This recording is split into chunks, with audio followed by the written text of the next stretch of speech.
ভাই কষ্ট এমনিতেই মানে আল্লাহ রাখছিল, এটা আল্লাহ রাখছিল, নাই তো আমার পাসপোর্টও তো ওই মানি রাখতে পারতাম ওটার ভিতরে, বড় মানি ব্যাগ। তা আমি ভাবতেছি পাসপোর্টটা যদি থাকতো ওটার ভিতরে, আমাকে আমি স্টকই করতাম ওখানে ভাই। কারণ পাসপোর্টে দেশে আমি যেতে পারতাম না, এখানে বানানো, তারপরে এই পাসপোর্টটা আমি সব দেশে খেলা দেখতে যাই এই পাসপোর্টের কারণে ভিসা পাই আমি, পরে তখন যাইতেও পারতাম না, মানে আমি আমার অবস্থা খারাপ হয়ে যেত গা। তা সেদিক দিয়ে বলবো যে আল্লাহ যা করে ভালোই করে, হয়তো বা টাকা পয়সার উপর চলে গেছে।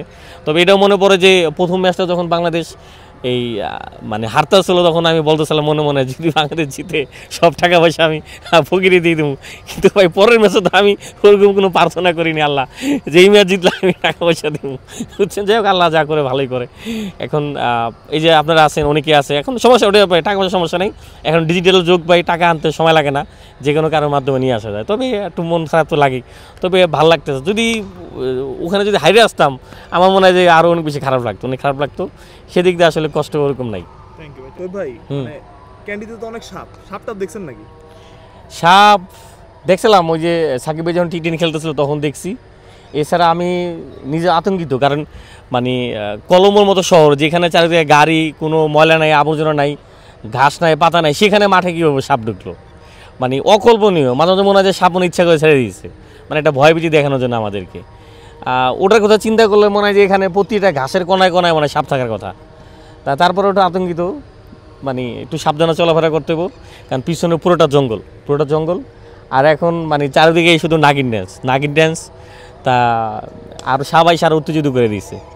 গ্যালারির অবস্থা কিরকম থাকে, মানে যখন থাকে আপনার সামনে গিয়ে দেখুন নাচানাচি অনেক ভিডিও দেখি এখানে। এই ঘটনা হচ্ছে আপনার যে যেহেতু শ্রীলঙ্কাতে অ্যালকোহলের কারণে সব দর্শক না, কিছু দর্শক যারা উগ্র টাইপের আইসা, মানে মাতাল টাইপের, তখন আপনার আসা শ্রীলঙ্কা যখন ভালো খেলতে থাকে তখন মানে আইসা ঘষাঘষি, তারপরে যে নাগিন ড্যান্সের চুপুট দেওয়া শুরু করে। কিন্তু গায়ে হাত তোলা এগুলা না, জাস্ট মানে ঘষাঘষি আর নাগিন ড্যান্স। কিন্তু এটা বিরক্ত লাগে অনেকক্ষণ, আর যখন মুখ থেকে ফেভারটা আসে, গ্যাসটা আসে, আরও বিরক্ত লাগে। যখন বাংলাদেশ ভালো খেলে তখন দূরে থাকে, খারাপ খেলে বেশি কাছাকাছি আসে। তো সব কিছু মিলাইয়া ভালো খেলেই তো ভালো খেললে ওদের যন্ত্রণা সহ্য করতে হয় না, ভালোই হয় তখন। শোয়েব ভাই, ক্যান্ডিতে আসার পর একটা খারাপ অভিজ্ঞতা হয়েছে, ওটা মানে শেয়ার করার মতো আপনার সাথে কি হয়েছে আসলে? ওটা আসলে আমার মনে হয় যে নিজেরও অসাবধানতার ছিল ওটা, কারণ হয়তো বা আমার নিজের অসাবধানতার কারণে বেশি সহজ মনে করি, বেশি বিশ্বাস করি, যে কারণে মানে এই কাজগুলা আমার সাথে হয়ে গেছে।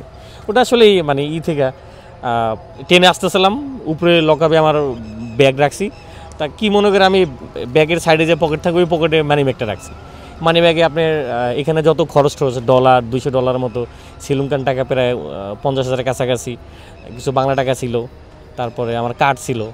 তা আমি কিছুক্ষণের জন্য আমাদের সাংবাদিক ভাইয়েরা যেই বগিতে ছিল ওই বগিতে গেছি, তো দেখা করতে হাই হ্যালো দিতে ঘন্টাখানেক সময় কাটাইছি। পরে আইসা আপনার যখন ট্রেন থামছে তখন বেরোইছি, পানি কিনতে গেছি, ব্যাগ বাইর করতে গেছি, এখন দেখি আমার মানি ব্যাগ নেই। তখন তো মানে খারাপ লাগলো। মানে শ্রীলঙ্কার মানুষ ভালো ভাই, আমি এই বিশ্বাসে তো ভাই আসলে। তবে মানে ওদের সাথে আলাপ করলাম, ওরা বললো যে এরকম মানে ইদারিং বাসে তারপরে ট্রেনে এরকম ঘটনা হয়, কিন্তু শ্রীলঙ্কার মানুষ খুবই ভালো, খুবই ভদ্র। তবে সবচেয়ে মানে ভদ্র হচ্ছে গলের মানুষ, মানে সব কিছু খোলা থাকে, যেভাবে কিছু পরে থাকে, কেউ ধরে না। শ্রীলঙ্কার বেশ সব মানুষই ভালো। এখন এইগুলো যে 2-1 থাকে এরকম ভাই, 2-1 থাকে। আর হয়তো বা আমার দূর থেকে টার্গেট করেছে। আমিও দেখলাম যে যখন আমি ব্যাগটা চেন খুলতেছিলাম, কিছুটা বাইরে করতেছিলাম, আমাকে একটা দেখলাম যে ফলো করতেছিল একটা ছেলে।